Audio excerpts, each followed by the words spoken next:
Alright, lawin check. Lawin check. Alright, second lap ng derby. Meron na naman tayong bisita. Ayun, lawin. Taas, ayan o. Dito naman yung bisita natin. Nag-glide na naman siya.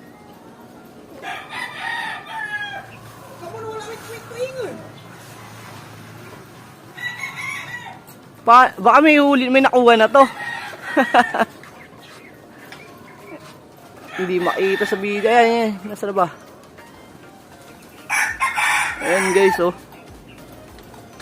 Taas kasi, sobrang taas niya. Ito na yung mga iba natin pinaroronda. Alright, ayun, palayo naman na siya. Umalis ka na. So ayun nga, first lap ng derby natin. Meron pa tayong bisita. Buti inagahan niya, hindi pa parating yung ibon natin. So ayun, lumalayo naman na siya. Mukhang napapadalas na yung tropa nating nandadagit dito ah. Right, so ayun, wala naman na siya. Ah, ito pa. Dito pa din. Kala ko wala na. Hindi makita sa camera masyado.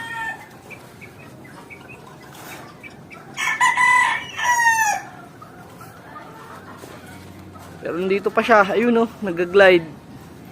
Ayan, palayo naman na, palayo na. Sige, lumayo ka na. Ito pa yung mga YB natin na pang norte, umiikot pa sila. So, time check, 10:26. Bali, 15 minutes na rin, lumilipad yung mga YB natin. So, ayun, wala naman na yung Falcon, nakalayo na, ay yung, yung lawin, nakalayo na siya. Sana walang madagi. Alright, so hindi pa rin, ayun pa rin siya, hindi na kasi makita sa camera natin, masyadong malayo. Bumaba na yung isa, diretso sa kulungan. Yun, isa pa. Dito na, nagbabaan na yung mga pinaronda nating mga YB natin. Right, so balik uli ako mamaya pagka malapit nang dumating si Titanium base sa forecast. Pero matagal-tagal pa kasi 11:13 yung 1-3 pababa kung hindi ako nagkakamali. 1-2 pababa. Right, so ayun. Bumaba na yung tatlo. Diretso naman sila sa kulungan. Na-train na natin sila. Nasanay na dumiretso sa landing board tong ibang YB natin. So sana magtuloy-tuloy para hindi tayo mahirapan pagka derby na. Right, balik ako mamaya. Alright, so ayun nga. Wala pa si Titanium at bumalik na naman ang tropa nating lawin. Ayan. Eng. Sana? Ito. Sana siya? Yun. Hanep. Malis ka dito, patating pa lang si Titanium eh.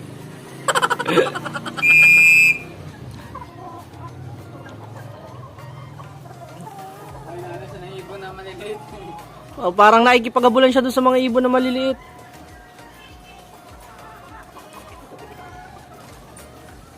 Tumas lalo yung lipad oh.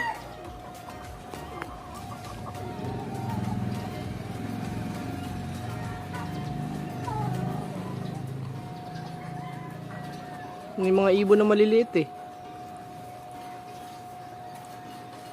Hanep, talagang tumambay dito. Walis ka na rito, parating pala si Titanium eh. Sige, okay lang kung ganyan kakataas. Grabe ang taas oh.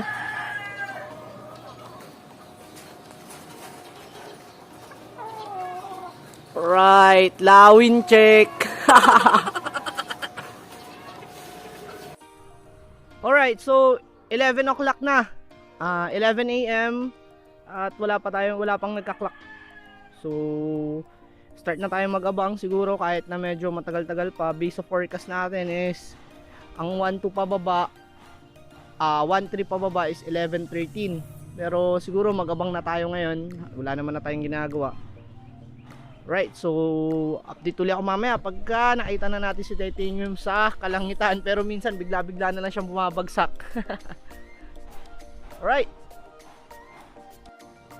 Alright, so ayun, may nag-clock na.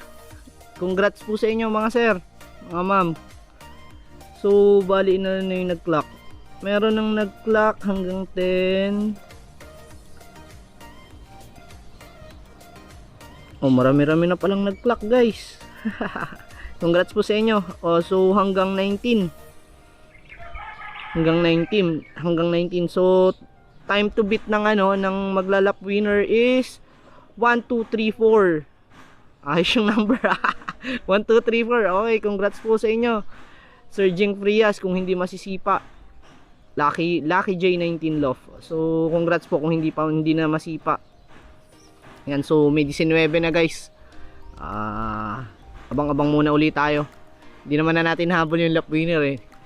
Alam naman natin mabagal si Titanium, bumagal siya, pero okay lang, basta ang importante umuwi siya. So sa mga oras na to is nasa 1-2 pa siya. Kung uuwi siya ng gantong oras, nasa 1-2 pa siya, pero so far wala talaga eh. Hindi na ako maasang umuwi ng gantong oras, basta importante mag-clock lang siya. So balik ulit tayo mamaya. Alright, so ayun, alas 12 na. 12 o'clock in the afternoon. So wala pa rin yung ibon natin. So ang speed na lang natin is nasa 1,000 above. Yan, 1,000 pataas na lang yung speed ng ibon natin. Pero okay lang yan. Basta importante mag-clock lang siya. Aabangan pa rin natin siya. So medyo matagal yung abangan natin ngayon. Ang 700 is nasa 251. So relax lang. Okay lang yan. Importante mag-clock. Super set naman ang labanan natin. Tsaka malay natin, di ba? Kung makapasok-pasok pa tayo, makaranking pa tayo sa overall. So ayan. Ayan si Shad. Nakasilong din. Ang init na. Super hard race, guys. Sabi. Oh, taas ang sikat ng araw. Alright. So balik ulit ako mamaya. Alright, time check 12:19. So sobrang init na talaga. Sobrang taas na ng sinag ng araw. Wala pa si Titanium. May mga nakikita naman tayong lumilipad. Pero kung siya kasi yun, dumidiretso na dito yun. So i-congratulate pala natin yung isa sa tropa natin dito, Boss Russell. Ayan, si Boss Russell Panganiban. First lap nila, first lap or second lap yun, nag-lap winner siya. Ngayon naman nag-third uli. Ang bilis talaga ng ibon niya. Tapos kay Jesus Calma, shoutout tol. Ayos, tatlo na yung napauwi niya na yung tatlo niya. Kaso nga lang butas yung dalawa, pero at least nandun na rin yung nire-entry niya. So ayun nga, congrats sa inyo mga tol. Ang init na talaga. Wala pa tayong nakikitang kalapate. May mga ibon pero hindi kalapate. Or kung ano naman nga, kung si Titanium yun is nagda-dive naman agad dito yun. Abang-abang pa rin tayo. Meron pa siyang ilang oras. Kasi ang cutoff natin is 5:51. So 5:52, pag dumating siya ng 5:52, alanganin na tayo. So abangan lang natin siya. Alright, time check 1:09. So nung 1:06 is nasa 800 pababa na lang, 900 pababa na lang yung speed natin. So nasa 800 na lang to. 800 up na lang yung speed natin ngayon. Wala pa rin si Titanium, so abangan pa rin natin siya. Tagal pa naman yung cutoff, 251 pa. Marami ring mga last dropper na hindi pa rin nakakapagpauwi. So medyo lamang yung mga first dropper sa atin ng nasa 40 to 30 kilometers. So mas lamang sila sa atin. So abang pa rin tayo. Huwag mawawala ng pag-asa hanggat di pa naka-cut off.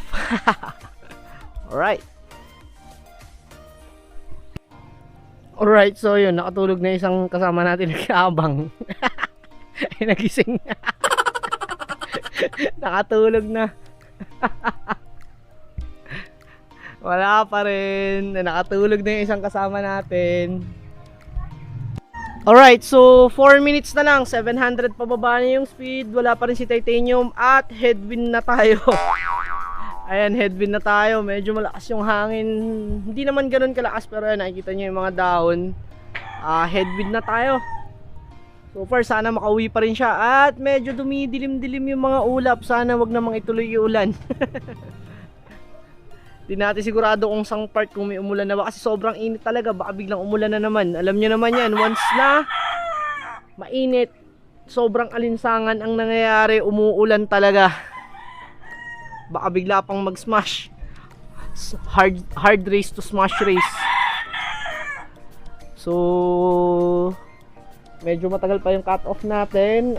Time check 1:48. Ang cut off natin is 2:51.